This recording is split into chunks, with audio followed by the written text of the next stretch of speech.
জেমসের কনসার্টে হামলা, ধস্তাধস্তি, মারধর, ভাঙচুর এবং বহিরাগতদের ঈদবৃষ্টিতে জখম হয়েছেন ৩০ জন। আর তারপর পরিস্থিতি নিয়ন্ত্রণের বাইরে চলে যাওয়ায় বন্ধ করে দেওয়া হয় অনুষ্ঠান। আর এরপরই হিন্দু হত্যা নিয়ে বাংলাদেশকে কড়া বার্তা ভারতের। ময়মনসিংহ থেকে রাজবাড়ী, বাংলাদেশে পরপর হিন্দু হত্যার ঘটনা। দীপু দাসকে হত্যার বিচার চেয়ে ফের সরব নয়াদিল্লি। ময়মনসিংহে হিন্দু হত্যার তীব্র নিন্দা জানাই, দোষীদের বিচার হবে বলে আমরা আশাবাদী। বাংলাদেশে সংখ্যালঘুদের ওপর অত্যাচারে ২,৯০০-র বেশি ঘটনা সামনে এসেছে। পরপর হিন্দু হত্যা থেকে সম্পত্তি দখল, বিভিন্ন ঘটনা ঘটেছে। বাংলাদেশের অন্তর্বর্তী সরকারের আমলে একের পর এক ঘটনা ঘটছে। এই ধরনের ঘটনা রাজনৈতিক হিংসা বলে এড়ানো যাবে না। ঢাকাকে কড়া বার্তা ভারতের বিদেশ মন্ত্রকের।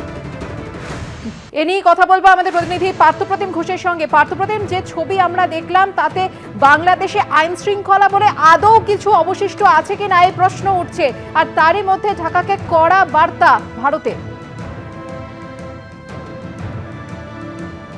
দেখো, একেবারে ঢাকাকে কড়া বার্তা ভারতের বিদেশ মন্ত্রকের তরফ থেকে দেওয়া হয়েছে। এবং এর মধ্যে তোমায় বলবো যে শেখ হাসিনা যাকে দেশ ত্যাগের পর থেকে দেখেছিলাম আমরা বাংলাদেশকে এরকমভাবে আইন শৃঙ্খলার যে অবনতি, শেখ হাসিনা দেশ ছাড়ার পর থেকে দেখতে পেয়েছিলাম নৈরাজ্যের বাংলাদেশ। এবং তার পরবর্তীকালে যা দেখতে পাওয়া যাচ্ছে হিন্দুদের ওপরে বেছে বেছে যে আক্রমণ, সেই আক্রমণ নেমে আসছে বাংলাদেশে। বিএনপি নেত্রীর ছেলে তারেক রহমান তিনি ফিরেছেন দেশে 17 বছর পর। এবং তার পরবর্তীতে তিনি একটা কথা বলেছিলেন যে তার কাছে পরিকল্পনা রয়েছে। এবং কিন্তু তারপরও দেখা যাচ্ছে যে এই যে বাংলাদেশে যে নৈরাজ্যের পরিবেশ, সেটা কিন্তু ক্রমশ খারাপ থেকে আরও খারাপ সেটার দিকেই যাচ্ছে। আইন শৃঙ্খলাজনিত যে বিষয় সেটা কিন্তু হচ্ছে না। অন্যদিকে গতকালকে আরও একটা বিষয় তোমায় বলবো যে একেবারে এই নৈরাজ্যের বাংলাদেশে পরপর বেশ কয়েকটা ছবি চলে আসছে। এক হচ্ছে দীপু দাসের হত্যা, একেবারে নৃশংসভাবে সেই হত্যার ঘটনা ঘটলো। অন্যদিকে হচ্ছে আরও একজনকে গত পরশু দিনকে পিটিয়ে খুনের ঘটনা ঘটলো। এবং তার পাশাপাশি এই যে হত্যাগুলো হচ্ছে সেখানে আইন শৃঙ্খলা কোথায় রয়েছে। অন্যদিকে গতকালকের থেকে ওসমান বিন হাদির খুনিদের গ্রেপ্তারের দাবি তুলে একেবারে বাংলাদেশে ইনকিলাব মঞ্চ তারা হচ্ছে রাস্তায় বসেছে এবং সহভাগে তারা রাতভর আন্দোলন চালিয়ে যাচ্ছে। এবং সেখান থেকে একদিকে যেমন আন্দোলন চলছে, অন্যদিকে কিন্তু ভারতের তরফ থেকে এইরকম একটা কড়া বার্তা দেওয়া হচ্ছে যে পরপর যে ঘটনাগুলো ঘটছে সেই ঘটনার পরিপ্রেক্ষিতে এবং গোটা বাংলাদেশ জুড়ে যে নৈরাজ্যের পরিস্থিতি, সেই নৈরাজ্যের পরিস্থিতি এখনও পর্যন্ত অব্যাহত রয়েছে। সেটা কখনো হচ্ছে হত্যার মাধ্যম থেকে, কখনো গণ্ডগোল হচ্ছে, কখনো কিন্তু একেবারে যে কনসার্ট, সেই কনসার্টে হামলার ঘটনা ঘটছে। সেই জায়গায় আদৌ কি সেখানে আইন শৃঙ্খলা ফিরবে? আদৌ কি বিএনপি নেত্রীর ছেলে যে বক্তব্য কি তার কাছে পরিকল্পনা রয়েছে, শান্তি শৃঙ্খলা ফেরাতে পারবেন? এই নিয়ে কিন্তু সন্দিহান রয়েছে বিভিন্ন মহল। ধন্যবাদ Parthapratim.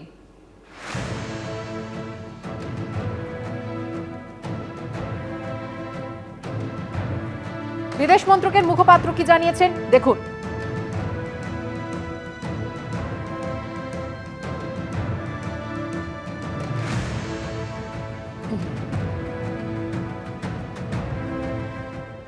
We condemn the recent gruesome killing of a Hindu youth in Mymensingh and expect that the perpetrators of the crime would be brought to justice. Over 2,900 incidents of violence against minorities, including cases of killings, arsons, land grab, have been documented by independent sources during the tenure of the interim government. These incidents cannot be brushed aside as mere media exaggerations or dismissed as political violence. অন্যদিকে যেমনটা আমাদের প্রতিনিধি জানাচ্ছিলেন, ওসমান বিন হাদির খুনিরা গ্রেফতার না হওয়া পর্যন্ত শাহবাগে অবরোধ কর্মসূচি, শাহবাগে অবরোধ চালিয়ে যাওয়ার ডাক ইনকিলাব মঞ্চের।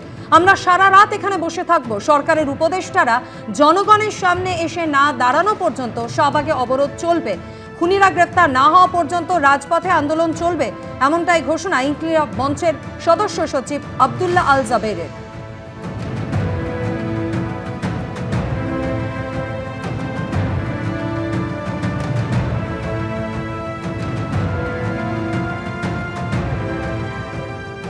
শনিবার সকাল থেকে শুরু হচ্ছে এসআইআর এর শুনানির প্রক্রিয়া।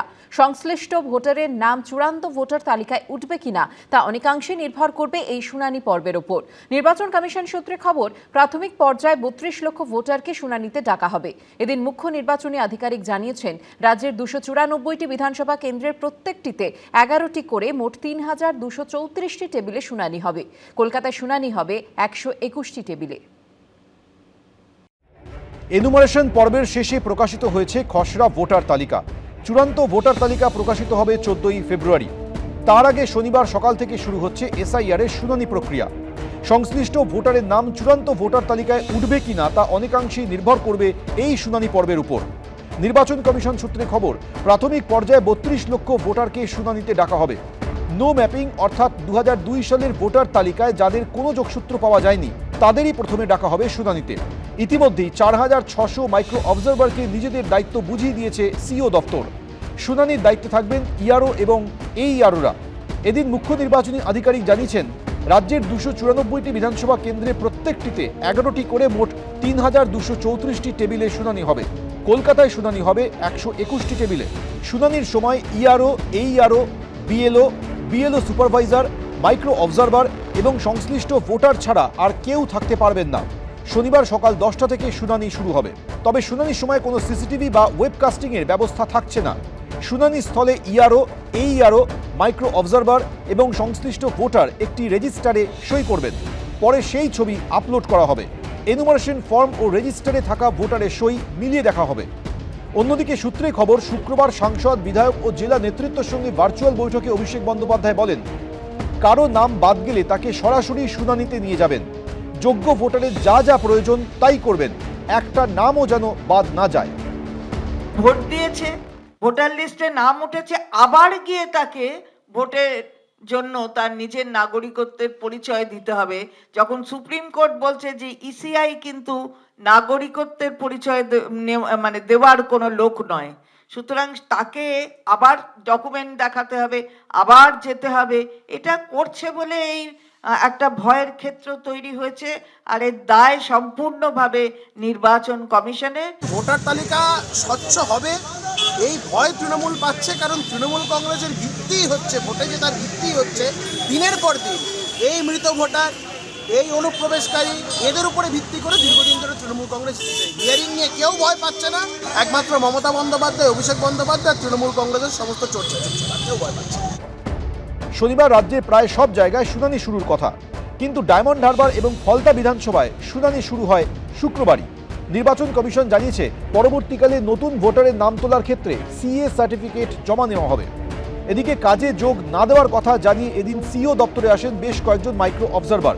অন্যদিকে এখনো পর্যন্ত কাজে যোগ না দেওয়া এবং তার কারণ না জানানোর জন্য 778 জন মাইক্রো অবজারভারকে শোকজ করেছে কমিশন। রুমা পালের রিপোর্ট, এবিপি আনন্দ, কলকাতা।